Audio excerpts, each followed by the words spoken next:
Hi everyone, Sajid Amit here, and I'm very excited for this review.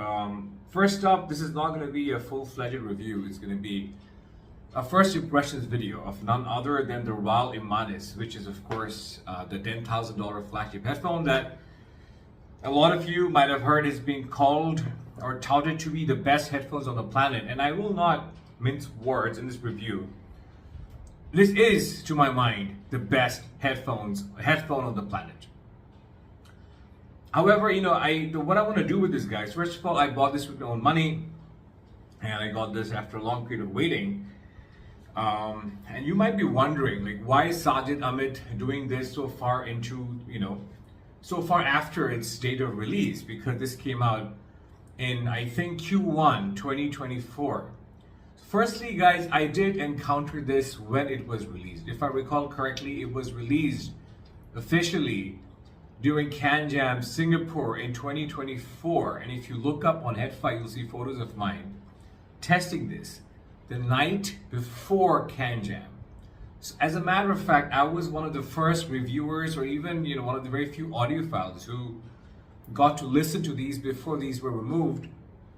Alex was manning that booth, and in CanJam Singapore, it was on this second floor of Pan Pacific. It was late into the evening. They had a separate room, and I walked in with my friend Pulkit, who's a reviewer from India, and I tried these, and I appreciated them. I posted comments. I talked about the inky black void from which sounds were emanating. I talked about the massive and grandiose staging.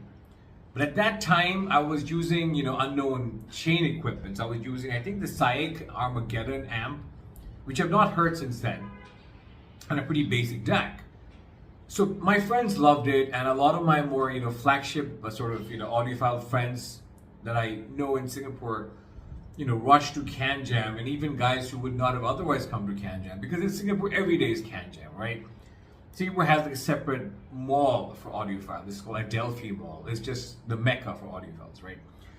So some of these guys came in, tried this, and immediately placed orders. So that was that. And I wasn't buying into the hype. I liked it, but I wasn't sure if it was worth $10,000, right? And I wasn't sure if I wanted to spend that amount of money on headphones.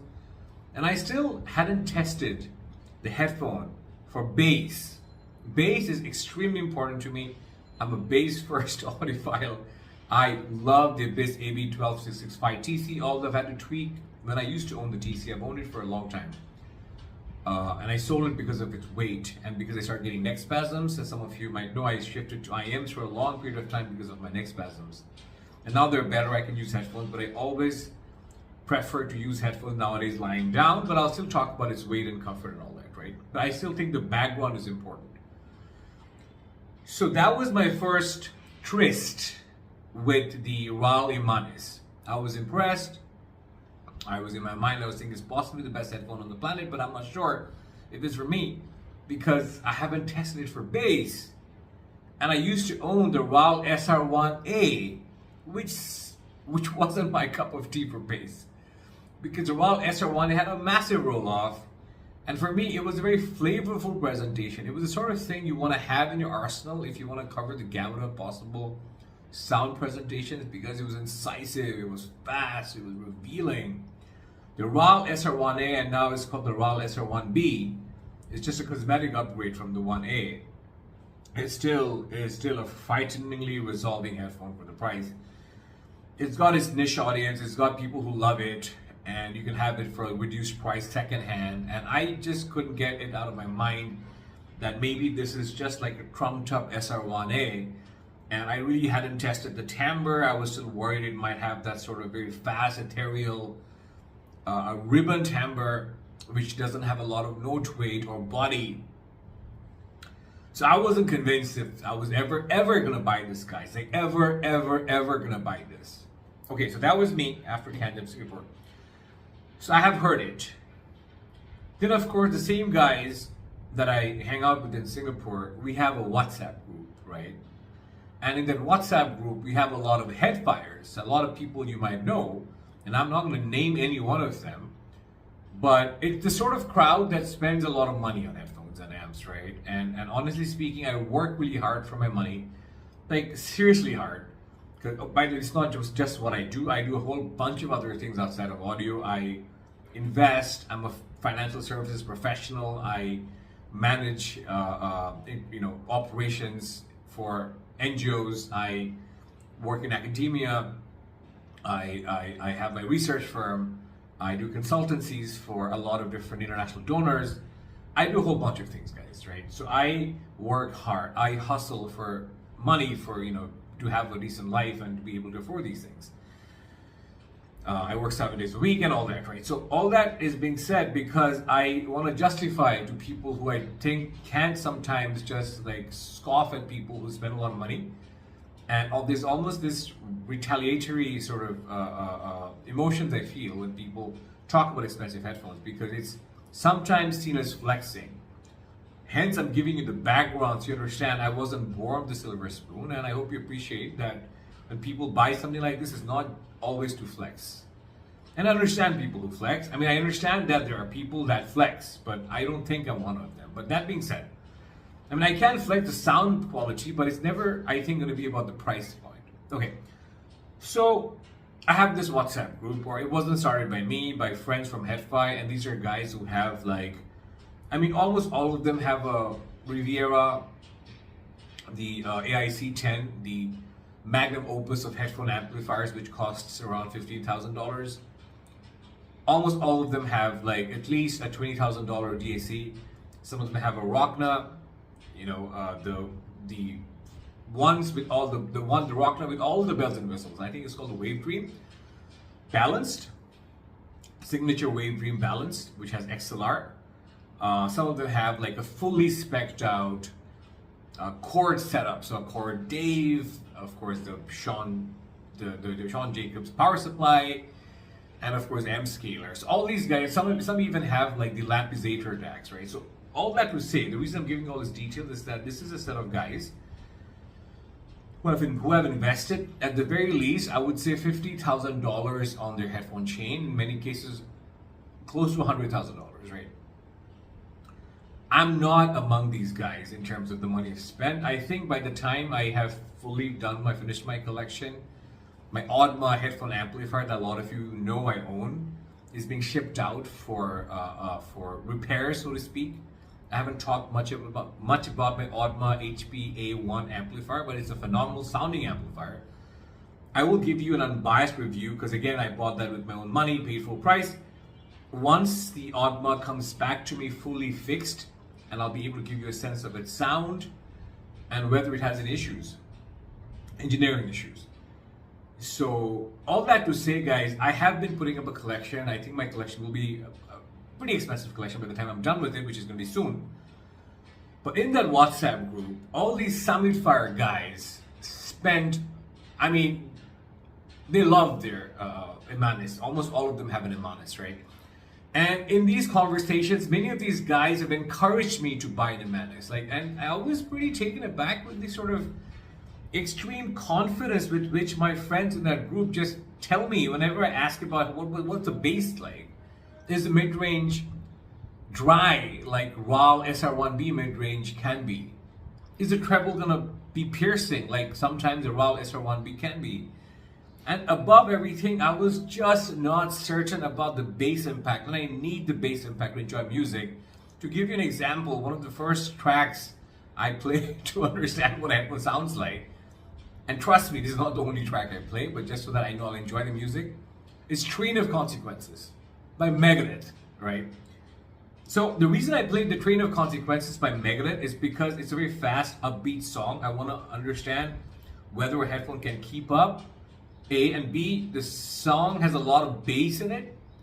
I want to understand if it plays bass really well, kick drum really well. Drums are absolutely critical for my listening pleasure. I need drums to sound like drums. They have to hit me hard. I have to be able to perceive the recoil of the leather. I have to be able to understand the texture. The cymbal strikes have to be meaty and substantive. And I have to be able to experience the sizzle of the cymbal. So I have to be able to get really into the drums. So that's another reason why I play rock. So essentially, guys, I hadn't done all that. I wasn't sure. But my friends kept saying, just buy this, dude. This is gonna work for you. Anyway, so I got into the Headphone thread on the for the Immanis, and I was asking a bunch of owners, because see, I'm an audiophile first, right? I might be a content creator and some would say an influencer, but that's great. Like, I got into this dimension of the hobby to talk about what I own because it's fun, right? I don't really make content outside of this. I've never really made content, and as you can see from my video quality, I spend no time in editing, right? None of my videos are monetized, and I don't know if you can ever see that, but looking at back, I can share a screenshot to show you that I don't monetize my video. This is not what I do to make money, guys. This is what I do to blow money. I don't have a lot of hobbies. I mean, it's this, and I read. I got into watches for a brief period of time, but then I decided to get this, so I actually sold watches for this. So overall, guys, you know, I have a pretty simple lifestyle. I work hard. And I listen to people, and I'm an audiophile first. And at some level, every audiophile is a reviewer, is what I think. Because if you're sharing your thoughts on an open platform like Headphone and you're reviewing, then I do think you are a reviewer. The difference between that guy and me is just of degree and scale. Okay, so all that out of the way, I hadn't heard this as intensively as I wanted to, so I didn't buy this. And of course, the price was a bit prohibitive. Fast forward to last year, the end of last year, I had a trip planned to Singapore, and I got in touch with a bunch of people, a dealer, SLT Technologies, and I got in touch with my friends in Singapore, and I said, hey guys, I'm dropping by. I would love to try your Immanis. The dealer was kind enough to put together this listening session in the evening in his house. Pretty nice house, I have to say.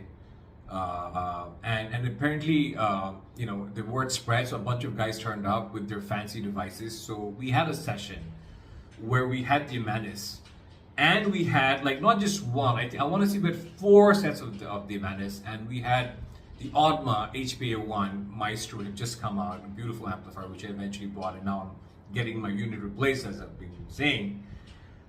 We had the AIC Riviera, the AIC 10 Riviera, courtesy to my friend Roasty. Big shout out to you, based out of Singapore. We had Ganesan, who brought like a bunch of beautiful things, including the Mascobo MK475. We had Sean also furnish the amazing Viva 283, the Viva Egoista 283 amplifier, and a bunch of others. So we had a plethora of amazing systems. We had the Rockna Wavebeam DAC, we had the Mola Mola Tambaki DAC, we had some core DACs. So that was an eye-opening experience for me, because once I went in, I spent a lot of time, guys, just like listening to the Immanis of on all these systems. So I'll tell you my findings, right? The Immanis is not source picky per se. I think on any given source, if it can drive the Immanis, if it's got output power. By the way, this comes from this little injection thing I had to do on my thumb yesterday, because somehow, for the first time ever, I just got some infection around my nail. I'm pretty hygienic, I promise you. I don't know how this happened. But yeah, so this is just something I have to have around my thumb for about, I think, 24 hours is what I'm told. So I hope this doesn't put you off. Okay. So that experience essentially told me that I need to think about what source chain I use with this guy. Because of all these source chains that I use, and all of these were super duper expensive, and I will talk about my second day in Singapore when I tried the Immanis of much cheaper sources. So you understand that you don't always have to spend that sort of $20,000 sort of, you know, money on sources for this. So stay tuned for that. I hope you watch the whole of this, because I'll talk about the Immanis bass as well towards the end of this. So this review or this video honestly is just about my journey. I'll do several reviews of the Immanis, but this is about my journey with the Immanis, right? And I want to talk about sources and bass, focusing on these two in this discussion. Okay.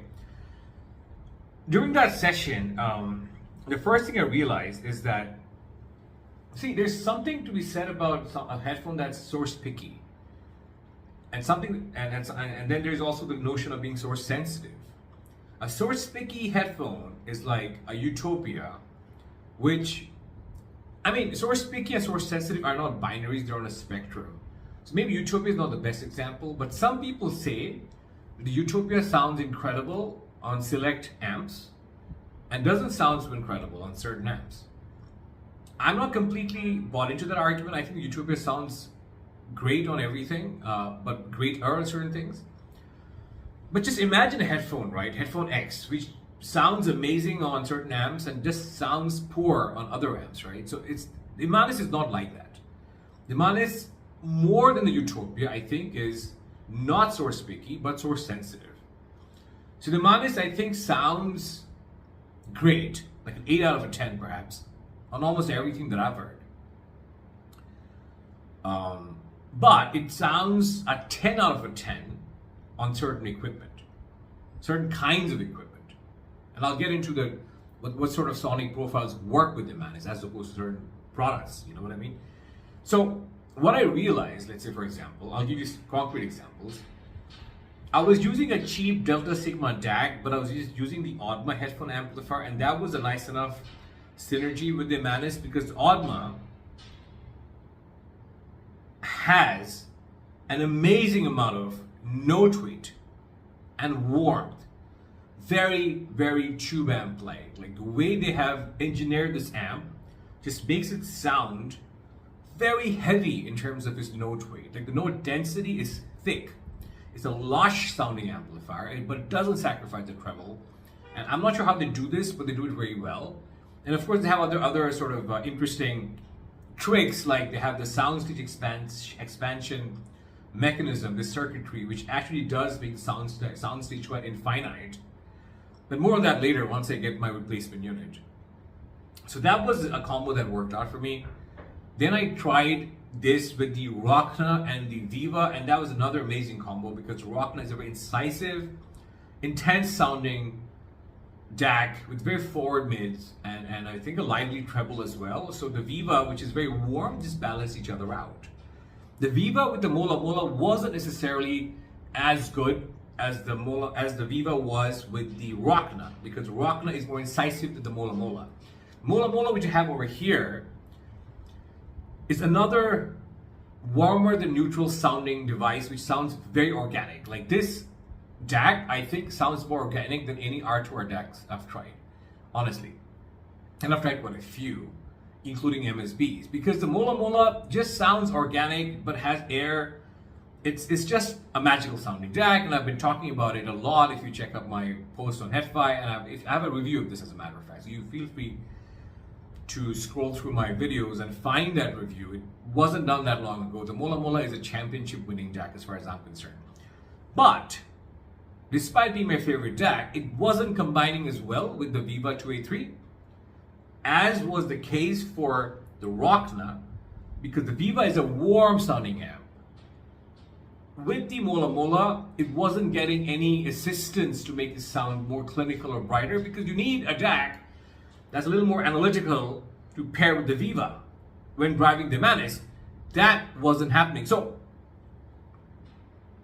but it was still sounding great. Like even the Mola Mola and the Viva driving the Immanis sounds great. It sounds warm, like very warm, euphonic even.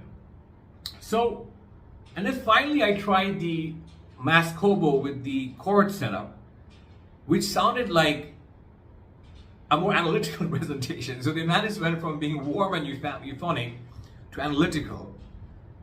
The warm was with Viva and the Mola Mola. The analytical was with Chord and the MK475, because the Mascobo amp has lightning fast transients. It doesn't have as much decay, which is one reason why I didn't get into it. The amp is just something that doesn't have a lot of decay. It's very fast sounding in terms of its transients. And then the Chord DACs are also very fast sounding in terms of the transients. So the whole experience became a bit analytical. So you really get a plethora of experiences that are possible with the Immanis. Unmistakably, through all of this, it sounded very, very whole. I'll talk about the bass soon because I think that's top of mind for a lot of you. I just want to quickly talk about the fact that you don't have to have these super expensive amps and DACs to drive this. Okay, so it is not the easiest headphone to drive. It's certainly not. Some people are saying that you need RAAL levels of power to drive this, and that could well be true. People are using speaker amps for this, guys. Just keep that in mind. However, I have had the pleasure of using amps like entry-level amps from Shit Audio. Entry-level amp from Shit Audio and entry-level DACs from Shit Audio that have paired well with this. So I just want to do a quick shout out to Shit Audio. If you want to buy the Immanis because you, like most rational people, don't want to spend so much money early on in your DAC and amp journey, and you still want this, and you just want to spend like maybe a couple of $1,000s on your chain, buy Shit, no pun intended. Buy Shit Audio. Shit Audio products work well with this because Shit Audio products generally have the Magnias, the Modias, and it of course goes all the way up to the Yggdrasil, the Iggy. If you buy Shit, you get a warmer presentation generally, and I think a thicker presentation. So in my experience, Shit Audio house sound is something that works really well with the Immanis. Live audio or Lave audio. Lave, I'm sorry, my throat is drying up a bit. Lave, a new brand from Singapore, makes wonderful DACs and wonderful amps. I've reviewed their products. They sound lush, they sound organic. The DAC is an R2R DAC, if I recall correctly. The amp is just a wonderful sounding amp. It's not as warm as the DAC. It's slightly more analytical, but it's just a magical combination with the Immanis. Get that setup. It's a $5,000 setup, so it's not cheap. If you don't want to spend $20,000, you still have a lot of options to get Immanis and to get it to sound amazing. Guys, I'm a huge fan of hollow products. I've owned the hollow audio May for the longest time. I've fought tooth and nail with people who have said to me the hollow audio is a subpar DAC. I have friends who say the hollow products are chi-fi and the other products are much better, but I'm not one of those guys. I'm not dissing on hollow. Hollow audio May for $5,000 is still an incredible DAC. The soundstage depth, holography, width, the ability to perceive each and every image, that wonderful organic and lush presentation, I almost think it's a must for an Abyss 12665 TC. That combination is just ruthlessly good.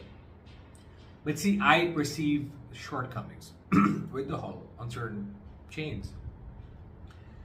First and foremost, the hollow doesn't have as much bass extension. That's just me. I just don't feel that sub-bass solidity that I get with every other DAC. I mean, at that level, like the core DACs or the Mola Mola. It doesn't matter for the bass because the bass has a lot of sub-bass extension. But it matters for the Susvara and it matters for the Immanis. Because the Susvara has extension for days, but doesn't have as much sub-bass kick. Solidity, call it what you will. The Immanis doesn't sound in any way less extended than the Susvara. I guarantee you. And I'll segue into the bass in a bit. It's bassier than the Susvara, more impactful. But it's not at a bass level bass. So that also gets compromised. And generally speaking, the upper mids on the Immanis, for me, currently on my chain, and all the chains that I've mentioned so far, which are several, the upper mids were never, ever pulled back. The graph will suggest so, and I do suspect that it's ever so slightly pulled back than I think, let's say the 4-cal clear is, compared to Harman. But it's no more pullback than, it's certainly not as pullback as the Abyss. And I also don't perceive the dip that the Susvara OG has, right, in upper mids. I just perceive a very normal and natural upper mid. I'm sorry, touching the mic, but all that to say, if you're perceiving an upper mid recession on your hollow DAC, it's the DAC. I've seen, I've heard, I've listened to setups, hi-fi, super duper expensive setups. I'll show you photos if you guys, I'll drop some photos perhaps, where we have tweaked with, like, let's say Wilson speakers and Don D'Agostino amps and MSB DACs. People around me in my city mostly have two channel setups, and some of them have insane setups, $200,000 worth setups. And when I was into the hollow craze, I was trying to get these guys to buy hollow, frankly, because I hadn't heard a lot of jacks, and I was just enamored with the hollow because for me, the jump from a topping D90 to a hollow was eye-wateringly good. So I was emotionally invested in the hollow, and it took me a bit of time to get out of that emotional engagement with the hollow. And I did. I did after 3 years of loving the hollow, and then I look back at myself and I realized how much more fun I could have had it had I not been so emotionally so attached to the hollow, because the Susvara, for example, certainly sounds better on the Core Dave, as does the Immanis, and a lot of other headphones that went by me I thought would have been better served by other DACs. The Utopia and the Abyss really like the hollow audio main DAC, so that's there, perhaps even more so than the core DACs. Even the Stax headphones sounded great on the hollow, right? Because of the treble management that hollow is able to do. Because even the upper treble and the treble generally in hollow is a bit, honeyed. Let's say it's honeyed treble, sweeter treble. Okay. So what happens with the hollow audio DAC is that upper mids get really pushed back on the Immanis, because I've heard it and I know about this. I'm an owner of a hollow DAC. I've heard the KTE, I've owned the L2 for a long time. Guys, the hollow audio May is still an amazing DAC, and my biggest respect and reverence and big shout out to everyone who likes the hollow products. I'm not dissing your DAC, it's just not the right pairing with the Immanis. The Immanis does not have the most shouty mid-range, upper mid-range. It has a bit of a dip, but it's really a bit which will not come through if you use any DAC that does. Most DACs do throw some bit of a forward upper mid because that's what people like apparently. The Mola Mola Tambaki throws a forward upper mid. The core DACs throw a forward upper mid. The shit DACs throw a forward upper mid. Even the Live has a bit of a forward upper mid. So I think, guys, you'll have to look for a DAC that has a recessed upper mid, a recessed presentation in general, like the hollow does. So I was referring to my 2-channel friends just to say that with my 2-channel friends, we actually perceived a phenomenon once where with the hollow audio May on a certain jazz track, I forget the name of which, the image of the performance was coming from behind the speakers. Behind the speakers. So the hollow stage just is a bit pushed back. Some of you hollow lovers are wondering, why is this guy not talking about HQ player that fixes everything? Okay, I've tried the HQ player for as long as I own the hollow. Well, not for as long as I own the hollow, for the second part of my journey with the hollow, which was several months, I think more than a year. Thanks to my friend Cameron Oatley, Golden Sound. Golden Sound, by the way, is perhaps, in my mind, the best guy in audio. I mean, I just love the guy. He's the nicest guy ever, and I just can't praise Golden Sound enough. Our friendship go back to before he started reviewing, by the way, before I started reviewing. So we're not friends who became friends who because we were content creators. We're not. We've been friends before that, and I understand his intelligence. I understand his goodwill, his good nature. He's got this philanthropic mindset, and he does a lot of things purely for the pursuit of the hobby and the joy of the hobby. And I have so much respect for him. And honestly, I think if Headphones.com is watching this, one of the best things they've done is get Cameron on board, because he's also on brand. The Headphones.com guys are also have a lot of integrity, and I love those guys. I love Headphones.com. I think they're some of the best guys in the business. I have a lot of respect for all of them. Guys, I don't always agree with them, and you have to understand that I can love someone, respect someone, but not agree with them. Like, let's say, for example, my wife. I love her, I respect her, but of course we don't agree with on everything, right? Does any of you agree with everything your wife says or does? Or your partner, for that matter? I mean, that's just how things are, right? So, all that to say, these guys have had a different experience with the Immanis, and I respect that. I'm not in the business of explaining why others hear what they hear. I'm in the business or in the hobby of explaining what I hear, explaining why I hear what I hear and what you might. Okay? So, everyone else is entitled to their opinion of the Immanis. Now to talk about what I think of the Immanis. Focusing on bass, A full review will come after this video. I love the Immanis. I think it's the best headphone ever made. I think the words to describe this headphone, 2 words I would use, is absolutely whole. WHOLE. Nothing's perfect, but sonically, I'm currently perceiving this to be perfect. Bass. It does not hit like an Abyss. It doesn't. If that's what you want, if that's what you need, look no further. That's not going to do it for you. But see, the Abyss, to some extent, is an impossible benchmark. Because the focal clears, to my mind, for that price, are perfect headphones, guys. So when I say the focal clears are perfect headphones, that says a lot about my tastes, right? So I'm not shy of upper mids. The focal clear does not have Harman level protrusion in upper mids, but it's got a forward upper mid. I don't like Moondrop product because the upper mids are aggressive. So that also gives you a sense of where I think the upper mid should be. Focal clear, keep that in mind. Guys, the focal clears don't just have very good upper mids, they also have very good bass. I love the sub bass on the focal clear. The texture, the impact is amazing. As a matter of fact, because of that sub bass energy, I prefer it over the Utopia nowadays. But when I use the bass, the focal clear sounds bass-lined. So please take that into consideration. The bass is just a bass monster. Hearing the bass is like hearing a rifle shot go, near your ear. Like if you ever hear an explosion in a movie with the bass, like it's scary.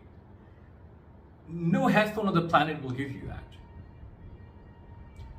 But what this is not, it's nowhere in the same league of bass as the SR1A because this is a much higher league of bass. So let me put it this way. If SR1A, if the Susvara bass is well known to a lot of you, it doesn't hit very hard. People will claim the speaker amps can get it to hit hard. Yes, I've heard chains with Susvara has decent bass, and that's another reference point for you. The Susvara, for my preferences, the best I've heard the bass was on a Cord Dave with the Woo Audio WA23 Luna. That's a warm amp with supreme, beautiful bass. Cord Dave with Luna is the best I've heard the Susvara bass on. And their speaker amps, like Hagel amps. Hagel amps have a beautiful bass. Susvara also has an equal level of bass on Hagel amps and Cord DACs. So, if you take that as my reference, and that bass, Susvara at its best gives me, I would say, like a 16 out of 20 on bass. Impact. I'm talking about impact here. The bass is a 20 out of 20.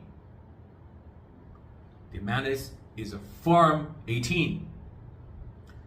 That's saying a lot because that's 2 points or 10% better than the Susvara. Again, these numbers are arbitrary, but it's noticeably better than the Susvara. It's more impactful, it's tactile, it's deeper, it's more solid. It hits hard. But yes, it's not in the same bass performance impact league as the bass. That's just what it is.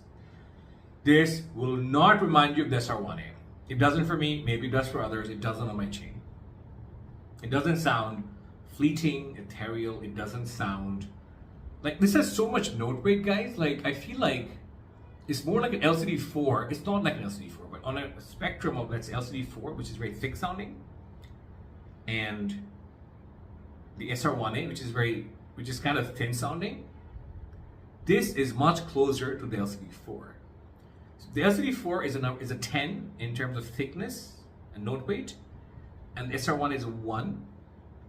This is not a 5, it's like a 6 or a 6.5. So it is thick sounding, and I think it's partially because of my chain. And also because of my chain, I get euphony because I'm using a tube pre, and it's euphonic sounding in vocals. So guys, that's all I'll talk about for now. The resolution here is a very interesting story. And the staging here is another very interesting story that I'll get into in a subsequent review. But I just wanted to leave some thoughts on its bass presentation and on its overall source sensitivity because a lot of you seem to want to experience this or even buy this but are unsure. This is a headphone I bought with my own money, guys. And like I said, I think it's absolutely whole sonically. I'll delve deeper into my impressions very soon and deeper impressions. It's a beautiful headphone. It is a bit heavy, but it's ergonomic and it's comfortable for me. And I've heard that a lot of people find this comfortable, maybe some don't. So that's a very subjective issue. I can't guarantee comfort with this. But you see the size of my head is pretty obvious. I don't have a very regular sized head. And it fits me fine. And you know, people have pointed out that these cables are a bit thick and springy and have memory, and that's true. And it does require a bit of power. And then you also have this adapter, which some people might not want to get into. And this prevented me from wanting to buy this because I just wasn't sure if I'd be okay with an adapter because I have a bit of an OCD with, you know, having random things lying around my house. So I wasn't very clear if I wanted it also because of the adapter. But then I got over this and I wanted and started enjoying the aesthetics of this. You know what I mean? It doubles up as a headphone stand, but I use a different headphone stand. I just have this adapter to the side lying around. So that's it, guys. That's it for my first discussion of the RAAL Immanis. It ended up becoming a 36-minute video. I just wanted a 10-minute video, but that's exactly how I feel about this. I'm very overwhelmed with emotion. When listening to this, the first time I got this into my house, I was listening to this, I fell asleep because I was so relaxed. Not because it's relaxing, but because honestly, I'll use the most dreaded audiophile term ever because it's musical. How is a ribbon driver musical? How is a ribbon driver imparting such powerful bass? I do not know. I do not know. And it looks really pretty. And I just feel that when I touch this, or when I connect with this rather, I keep using the word touch, apologies. When I connect with this, when I engage with this, I'm also overcome with the artistry behind it, the effort behind this, and the love with which it must have been created. And I'm sure you know what I mean. With certain products, you feel, or maybe I do, or maybe a lot of you will relate, the passion behind the creation. And that's what I'm experiencing with this product, which is why I have defended it on a lot of forums, which is why I might have come across as a bit shrill. And I apologize if I have. On this review, I've tried my best to not come off as someone who's very opinionated, although I am probably someone who has strong opinions. But everything I'm saying here, guys, is not influenced by anything other than my passion and love for this headphone. And of course, I've had a bit of a time with products. So I hope you understand where I'm coming from. That's it for me, guys. Sajid, I'm signing out and stay tuned for the next one. Bye-bye.